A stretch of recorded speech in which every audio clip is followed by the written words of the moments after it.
Laymen's evangelical fellowship స్థాపకులు ఎన్ దానియేల్ గారు 1961 సంవత్సరం మే 3వ తేదీన చేసిన ప్రసంగము యోహాను సువార్త 12వ అధ్యాయం 14వ వచనం. వ్రాయబడిన ప్రకారము యేసు ఒక చిన్న గాడిదను కనుగొని దాని మీద కూర్చుండెను. ఒక యవ్వన గాడిద, మనము దాన్ని కంచర గాడిద అని పిలుద్దాం. కంచర గాడిద పాలస్తీనాలో రాజరికమునకు చెందింది. యేసు దాని మీద కూర్చున్నాడు. అది చాలా అదృష్టం గల గాడిద.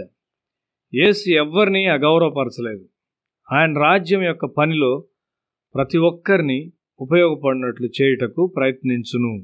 దేవుడు ఏ మనిషినైనా ఉపయోగించుకొనగలడు. యాన్ ప్రెస్టన్ చాలా బుద్ధిహీనురాలైన ఒక స్త్రీ. ఆమె ఒక ఇంట్లో సేవకురాలుగా పనిచేయుచుండేది. ఒక రాత్రి ఆమె దేవుని వాక్యాన్ని విన్నప్పుడు దేవుని ఆత్మ ఆమెను ముట్టింది. ఆమె ఆత్మ జీవంలోనికి వచ్చింది. ఆమె దేవుణ్ణి సంధించింది. ఆయన ఆమెలో తన జ్ఞానమును పెట్టి ఆశ్చర్యకరమైన విధముగా ఆమెను ఉపయోగించుకున్నాడు. చాలామంది బోధిస్తారు కానీ వారు నీ ఆత్మను తాకరు. ఆత్మలో జీవించువారు నీ ఆత్మ తాకున్నట్లుగా బోధించగలరు.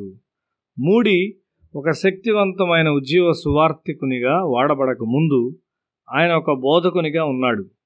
ఇద్దరు ఆత్మీయ స్త్రీలు ఆయన అవసరతను గ్రహించి పరిశుద్ధాత్మతో నింపబడినట్లు ఆయన కొరకు ప్రార్థించారు. నీవు ఆత్మను కలిగి ఉన్నావు. నీవు ఒక కూటమునకు వెళ్ళకముందు నీ ఆత్మను సిద్ధపరచుకొని వెళ్ళుము. నీవు దేవుని వాక్యమును వినుచుండగా నీ ఆత్మ మేల్కొల్పబడును మరియు నీ ఆత్మీయ కన్నులు తెరవబడి, నేను మార్గము తప్పిపోయాను, నేను గర్వపు మార్గమును అనుసరించాను, నేను ఒక విమర్శకునిగా ఉన్నాను, నేను ఎల్లప్పుడూ బోధకుని తప్పులు కనిపెట్టుచుండేది వాడిని, ఎందుకనగా నాలో దీనత్వము లేదు అని కేక వేస్తావు. ఒక బోధకుడు ఉండవలసిన స్థాయిలో లేకపోయినప్పటికీ నీవు సిద్ధపడినట్లయితే అతని ద్వారా దేవుడు నీకు ఒక సందేశమును ఇవ్వగలడు. యేసు గాడిద మీద స్వారీ చేయుచు పరిశుద్ధ నగరంలోనికి ప్రవేశించున్నాడు. పరిశుద్ధాత్ముడు నీ ఆత్మ మీద స్వారీ చేసి నిన్ను సియోనుకు నడిపించాలని కోరుచున్నాడు. పరిశుద్ధాత్ముడు నీ ఆత్మను తన అధీనంలోనికి తీసుకునేంత వరకు నీవు సియోను చేరలేవు. రోమీయులకు రాసిన పత్రిక 8వ అధ్యాయం 16వ వచనము, మనము దేవుని పిల్లలమని ఆత్మ తానే మన ఆత్మతో కూడా సాక్ష్యమిచ్చున్నాడు. పరిశుద్ధాత్ముడు నీ ఆత్మను స్వాధీనపరుచుకున్నప్పుడు నీవు ఒక విరిగిన మనిషిగా ఉంటావు. నీవు తీసుకుని ప్రతి మెట్టు దేవునికి సమీపంగా నిన్ను తీసుకొని వెళ్ళును. పరిశుద్ధుల అనుభవం నీదై ఉండును. అబ్రహాము మోరియా కొండ మీద బలర్పించుటకు ఒక గాడిద మీద స్వారీ చేశాడు. ఆ కొండ సియోను కొండగా తయారైంది. అక్కడ రాజైన సొలొమోను మందిరం కట్టాడు. అక్కడ అనేకమైన బలియాగములు సమర్పించబడినవి. అక్కడే దేవుని కుమారుడు మానవుని కొరకైన బలియాగముగా తనను తాను అర్పించుకున్నాడు. ఈ యవ్వన గాడిద తన వీపు మీద దీనంగా యేసును మోసింది. ఒక మనిషిని మోయట దానికి ప్రప్రథమం. యేసును మోయటకు అది ఇష్టపడుచున్నది. అది ఘనపరచబడినది కూడా. యేసు నేల మీద నడిచినట్లయితే ప్రజలు ఆయన మార్గంలో బట్టలు పరిచి ఉండేవారు. కానీ ఇప్పుడు ఆయన ఒక రాజుగా సియోనుకు ప్రయాణమై వెళ్తున్నాడు. ఆయనకు ఒక గాడిద అవసరమైనది. ఇప్పుడు గాడిద బట్టల మీద నడుచున్నది. దాని పాదములకు దుమ్ము పట్టుటలేదు.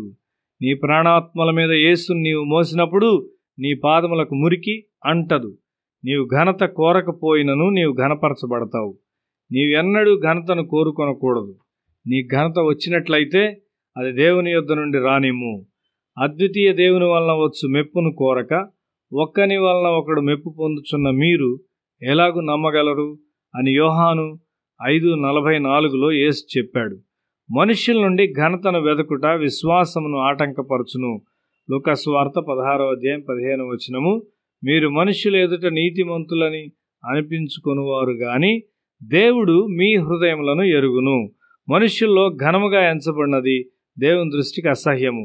వారి యవన దశలో వారి భక్తి శ్రద్ధను బట్టి గొప్పగా ఘనపరచబడిన కొందరిని నేను ఎరిగి ఉన్నాను. అయితే తరువాత వారు సియోనుకు వెళ్ళలేకపోయారు. వారి అంతము పూర్తిగా ఓటమితో ఉన్నది. దేవుని ఆత్మ నీ మీద స్వారీ చేయుచున్నాడా? యెషయా గ్రంథము 1వ అధ్యాయం 3వ వచనము, ఎద్దు తన కామందు నెరుగును, గాడిద సొంత వాని దొడ్డి తెలుసుకును, ఇశ్రాయేలుకు తెలివిలేదు, నా జనులు యోచింపరు. ఒక గాడిద తన సొంత వాని ఎరుగును. నీవెక్కడ నివసించున్నావో నీవెరిగి ఉన్నావా? దేవుడు నీ కొరకు ఎక్కడ భద్రత మరియు మేత కలిగి ఉన్నాడో నీవెరుగుదువా? యేసును మోసిన గాడిద మౌనంగా కదలకుండా నడిచింది. దేవుని ఆత్మ నిన్ను స్వంతం చేసుకొని నిన్ను నడిపించుటకు నీవు అనుమతించినట్లయితే నీవు కూడా స్థిరమైన పురోగమనంలో పయనించగలవు. ఈ సంఘటన 400 సంవత్సరం క్రిందట ప్రవచింపబడింది. దేవుని సన్నిధిలో నీ కొరకు ఒక ప్రవచనం ఉండును. దేవుని ఆత్మ నీ మీదకి వచ్చినప్పుడు ఆ ప్రవచనము లేక నీ కొరకైన దేవుని ప్రణాళిక నెరవేర్చబడును. నీవు ఈ దీవెనలను పోగొట్టుకున్నట్లయితే ఒక దినాన్ని నీవు ఏడుస్తావు. లోకం వైపు చూడకు, అయితే నీ సృష్టికర్త వైపు చూడు. ఒకనాడు దేవుడు ఒక ప్రవక్తకు బోధించుటకు ఒక గాడిదను వాడుకున్నాడు. యవనస్తునిగా ఉంటూ నీవు ప్రవక్తలకు ప్రవచించువానిగా ఉండవచ్చు.